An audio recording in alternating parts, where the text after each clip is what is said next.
Hello दोस्तों, नमस्कार। मैं रीना आपके अपने चैनल हिंदी ज्ञान में आपका स्वागत करती हूँ। जैसे कि हम पिछली वीडियो में महत्वपूर्ण कथन पढ़ रहे थे, तो वहीं से हम आगे को पढ़ना शुरू करेंगे। तो हम पढ़ रहे थे साहित्य जन समूह के हृदय का विकास। जो पंक्तियां हैं बाल कृष्ण भट्ट जी की हैं। अगला है हमारा साहित्य का उद्देश्य दबे कुचले हुए वर्ग की मुक्ति होता है। तो ये किसकी पंक्तियां हैं? तो ये पंक्तियां हैं हमारी प्रेमचंद्र जी की। किसकी हैं? प्रेमचंद्र जी की। अगली है हिंदी नई चाल में ढली। तो ये नई चाल में ढली जो पंक्तियां हैं, इम्पोर्टेंट पंक्तियां हैं, आधुनिक युग से हैं, धर्मवीर भारती जी की पंक्तियां हैं। अगला है हमारा साहित्यकार देशभक्ति और राजनीति के पीछे चलने वाली सच्चाई भी नहीं बल्कि उनके आगे मशाल दिखाती हुई चलने वाली सच्चाई है। तो ये प्रेमचंद्र जी की पंक्तियां हैं। अगली पंक्ति है हमारी मानव अथवा प्रकृति के सूक्ष्म किंतु वे सौंदर्य में आध्यात्मिक छाया का भान मेरे विचार से छायावाद की एक सर्वमान्य व्याख्या हो सकती है। तो ये प्रसाद जी की पंक्तियां हैं। अगला है हमारा मनुष्यों की मुक्ति की तरह कविता की भी मुक्ति होती है। मनुष्यों की मुक्ति कर्मों के बंधन से छुटकारा पाना है और कविता की मुक्ति छंदों के शासन से अलग हो जाना है। तो निराला जी की कविता है, उससे लिया गया कुकुरमुत्ता से। अगला है मुझे प्रोफेसरों के बीच में छायावाद सिद्ध करना पड़ेगा। तो ये निराला जी की रचना है, उससे लिया गया है ये पंक्ति। जब मनुष्य का हृदय अपनी अभिव्यक्ति के लिए व्याकुल हो उठा तभी स्वच्छंद छंद में उनकी छाया अंकित हुई। तो ये महादेवी वर्मा जी की पंक्तियां हैं। अगला है, काफी लंबी चौड़ी कोटेशन है ये। छायावाद एक विशाल सांस्कृतिक चेतना का परिणाम था जिसमें कवियों की भीतरी आकुलता ने ही नवीन भाषा में अपने को अभिव्यक्त किया। पंडित हजारी प्रसाद द्विवेदी जी की ये पंक्तियां हैं। अगली है इस कविता ने जीवन के सूक्ष्मतम मूल्यों की प्रतिष्ठा द्वारा नवीन सौंदर्य चेतना जगाकर एक वृद्ध समाज की अभिव्यक्ति का परिष्कार किया और उसकी समृद्धि की क्षमता हिंदी का केवल भक्ति काव्य ही कर सकता है। तो ये नगेंद्र जी की पंक्तियां हैं। और नामवर जी की पंक्तियां बहुत ज्यादा इम्पोर्टेंट है। छायावाद व्यक्तिवाद की कविता है जिसका आरंभ व्यक्ति के महत्व को स्वीकार करने और करवाने से हुआ।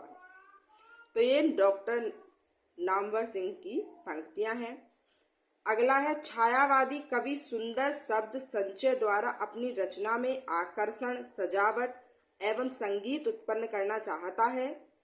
अभिभूति को व्यक्त करना मुख्य ध्येय नहीं है। तो ये देवराज जी की पंक्तियां हैं। अगला है हमारा यह, और इतनी इम्पोर्टेंट नहीं है वैसे, पर ध्यान रखें इसको।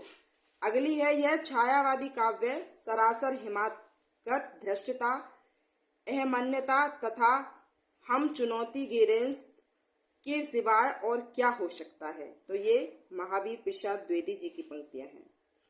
प्रगतिशील कविता वास्तव में छायावाद की ही एक धारा है।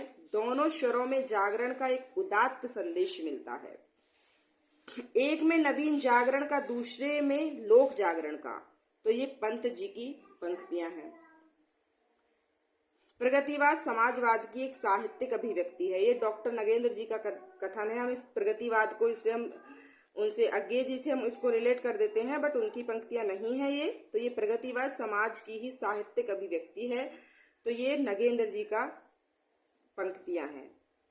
कबीर में जैसे सामाजिक विद्रोह का तीखापन और प्रणयानुभूति की कोमलता एक साथ मिलती है, वैसा ही रचाव मुक्तिबोध में है। तो ये रामस्वरूप चतुर्वेदी जी कहते हैं इनके लिए। प्रगतिवाद और प्रयोगवाद छायावाद की उपशाखाएं हैं। ये मूलतः एक ही युग चेतना अथवा युग सत्य से अनुप्रमाणित हैं और एक दूसरे की पूरक हैं। तो ये पंत जी कहते हैं।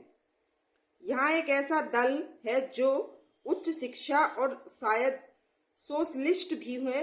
ये उच्च शिक्षित जन कुछ लिखते भी हैं। इनमें मुझे संशय है, शायद इसीलिए लिखने का एक नया आविष्कार इन्होंने किया है। तो ये निराला जी की पंक्तियां हैं। प्रयोग का कोई वाद नहीं है, वह वादी नहीं है, न प्रयोग अपने आप में इष्ट या साध्य है। ठीक उसी तरह कविता का कोई वाद नहीं होता या नहीं है, कविता भी अपने आप में इष्ट या साध्य है